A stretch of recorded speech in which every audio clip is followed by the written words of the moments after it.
તારીખ છે ભાઈ 26/4/2026 બળોદર ગામનો જે રેલવે સ્ટેશનના જે પ્રાથમિક સુવિધાનો અભાવ છે એના માટે આપણે સામાજિક કાર્યકર્તા ભાઈ અમીરભાઈ સમનાણી છે એ રેલવેનું કામ માટે બિરુદ અપનાવ્યું છે. તો એનો આપણે અભિપ્રાય લઈએ કે ભાઈ આપણે બળોદર ગામમાં રેલવે સ્ટેશનમાં શું તકલીફ છે. તો અમીરભાઈ તમે બોલો છો કે આપણા બળોદર ગામમાં શું રેલવેમાં તકલીફ છે એ બોલો. આ બળોદર ગામ છે. આ ટોયલેટ બાથરૂમ હતો એ તૂટી ગયો. હવે માણસને પેશાબ પાણી કે ટોયલેટ જવું હોય તેના માટે આખા કોઈ સુવિધા નથી એમ. એ સાહેબ તમે આગળ જો. બોલો બોલો. આ જે સાપુર છે અંગ્રેજના વખત બનાવેલું છે. આ તમે જો ટિકિટ ઘર બરોબર બરોબર બનાવેલું છે. બરોબર બરોબર બરોબર બરોબર જ્યાં બાકડા તૂટેલા છે. બરોબર બરોબર ધાનના ચોખ્ખા માણસો વ્યવહાર બાકડા ઉપર. એ જો આ અંગ્રેજના વખત બનાવેલું છે કેટલા વર્ષો પહેલા. હા હા કોઈ સુધારો જ નહીં કાંઈ. બરોબર બરોબર. આમાં ટિકિટ માત્રામાં કઈ દે. હા બરોબર છે તમારી વાત સાચી છે અમીરભાઈ. એ સિવાયનું અહીંયા એક બેસવા માટે સાપરું બનાવ્યું હતું. હા એ 2 વર્ષમાં તૂટી ગયું એમ. આ અંગ્રેજના વખતનું હજી અડીખમ છે અને આપણી ગવર્મેન્ટે બનાવ્યું હતું અહીંયા. એ તો 2-3 વર્ષમાં તો આખું તૂટી ગયું છે. સ્લેબ વાળું બનાવ્યું હતું. એ તો સારું થયું. એ વખતે કોઈ પેસેન્જર નહોતા બેઠા, ગાડી નીકળી ગઈ અને પછી તૂટ્યું. એ આપણું કામ જો કેટલો ભ્રષ્ટાચાર. એના પર કોઈ કેસ બી નથી કર્યો રેલવે વાળાએ. હા 2 વર્ષની અંદર આ સાપરું બનાવ્યું હતું, તૂટી ગયું. આ બાકડાની હાલત જો. આ માણસો કઈ દે બેસે આમાં. એ સિવાય કોઈ સુવિધા નથી આના પર. અને આગળ તમે જોશો કોઈ જાતની સુવિધા નહીં એમ. અહીંયા સાપરું છે સાવ નાનું એવું. વરસાદમાં તો આમાં બંને બાજુ વરસાદ માણસોમાં કહી દઉં કે નાનું એવું સાપરું એવું છે આવા. બાકી આમ કોઈ સુવિધા કાંઈ નથી એમ. બરોબર બરોબર છે.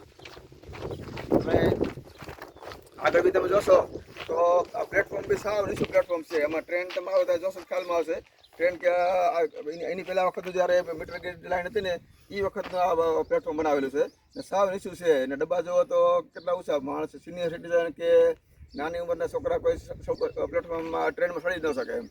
એ સમયે તમે આ જો આ પ્લેટફોર્મની હાલત જુઓ તમે કેવો ગંદકી પડી છે અહીંયા.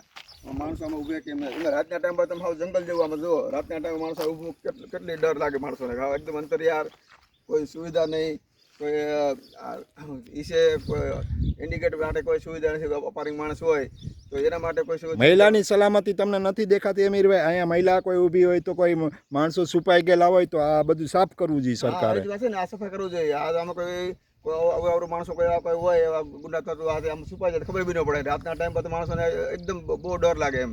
કોઈ સિક્યુરિટી નહીં, કોઈ સુવિધા નહીં, કાંઈ નહીં એમ. આ તમે કેટલા વર્ષો પહેલાંનું જે બનાવેલું છે એ જ છે. એમાં કોઈ વર્ષો પછી બધા પ્લેટફોર્મ ગામ બધા સારા નવા પ્લેટફોર્મ બની ગયા.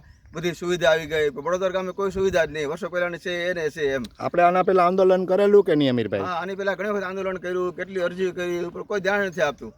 બળોદર ગામ ખાલી એક જ ગામનું સ્ટેશન નથી. આજુબાજુના કેટલા ગામના માણસો અહીંયા આવે છે. આજુબાજુ મગરવાડા છે, સિત્રી, દ્રાબાવળ, ફાગરી, અગતરાય, આમ દૂર દૂરથી કેટલા આજુબાજુના કેટલા ગામના માણસો અહીંયાથી પ્રવાસ કરે છે, અહીંથી જાય છે. પણ અહીંયા હાલત એવી છે માણસો કોઈ આવવા તૈયાર નથી એમ. બાકી સુવિધા સારી હોય તો અહીંયા સારી એવી પેસેન્જરની સંખ્યા થાય એમ છે. કેમ કે આ સેન્ટ્રલની અંદર છે ને આજુબાજુ ફરતી લગભગ 10-15 ગામ લાગુ પડે આ લોકોને. પણ અહીંયા માણસો આવે તો પ્લેટફોર્મમાં એટલું બધું નીચું છે કે ટ્રેનમાં સડી જ ન હોગે. એ છે ટિકિટ લેવી હોય તો ટ્રેનના ડબ્બાની અંદર ટિકિટ મળે. હવે ગાડી ઊભી રહીએ, ટ્રેન ઊભી રહીએ, પછી ગાર્ડ પાસે ટિકિટ લેવા માટે જવાનું, એને લાઈનમાં ઊભું રહેવાનું, ટિકિટ લીધા પછી એકદમ દોડીને ટ્રેનમાં ચડવાનું. હવે એમાં ટ્રેનમાં જગા હોય ન હોય, માણસો દરવાજા પાસે ઊભા હોય, ચડવાય ન દે. તાત્કાલિક ફટાફટ લેડીઝ લોકો કઈ છે, જેન્ટ્સ તો વાંધો ચડી જાય ફટાફટ દોડીને. લેડીઝની ટિકિટ લાઈનમાં ઊભી રહીએ, એ ટિકિટ લઈ પછી ડબ્બામાં અંદર ચડવાનું. તો કેટલી બધી મુસીબત છે. કોઈ રેલવે અધિકારી કે કોઈ રેલવે પ્રશાસન કે કોઈ આ વાત સાંભળવા કોઈ તૈયાર જ નથી એમ. કોઈ ગવર્મેન્ટ કે કોઈ નહીં એમ. બીજું છે અમીરભાઈ, અહીંયા આપણા પ્લેટફોર્મ નીચું હતું તો આપણે માણસો પણ ગુજરી ગયા છે ને, કપાઈ ગયા છે. હા, કેટલા લોકો 4 થી 5 માણસો એ આમાં કપાઈને મરી ગયા. પ્લેટફોર્મ નીચું હોવાને કારણે ચડવા ઉતરવામાં જ લગભગ 5 જણા આમાં કપાઈને ટ્રેનમાં કપાઈ ગયા છે. બરોબર. તો એને કોઈ કઈ ક્લેમ બી નથી મળ્યો કે એની કોઈ એફઆઈઆર બી નથી લખી કે કાંઈ નહીં એમ. એ કોઈ રેલવે તંત્ર કોઈ એફઆઈઆર લખવા બી તૈયાર નથી.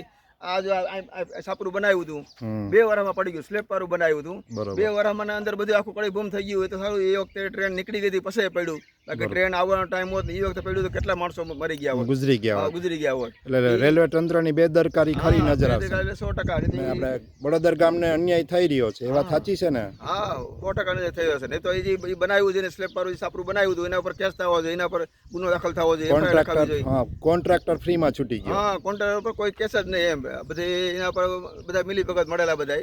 નહીં તો કોન્ટ્રાક્ટર ઉપર કેસ થવો જોઈએ ને એના પર ફરી પાછું બનાવવું જોઈએ, તો બનાવ્યું નહીં, પડી ગયું. એના પછી બનાવ્યું જ નથી હજી સુધીમાં એમ.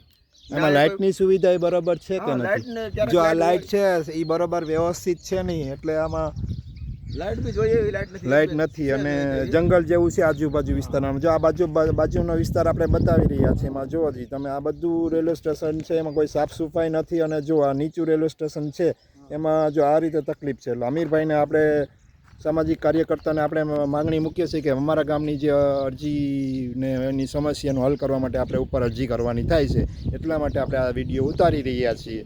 અને ભાઈ ગ્રામજનો છે ને, આ વિડીયો જોઈને સાથ સહકાર આપજો. અને ભવિષ્યમાં આંદોલન કરવાનું થાય ને ભાઈ, તો તમે ગ્રામજનો બધાય સાથ સહકાર આપજો અમીરભાઈને. જે એક સામાજિક કાર્યકર્તા છે અને વગર કાંઈ પણ પૈસાની આવક કે કોઈ પણ ઉદ્દેશ વગર સેવા ભાવનાથી આ અમીરભાઈ અત્યારે આપણા ગામમાં આવ્યા છે અને આપણા ગામના રેલવેના પ્રશ્નનો સોલ્વ કરવા માગે છે.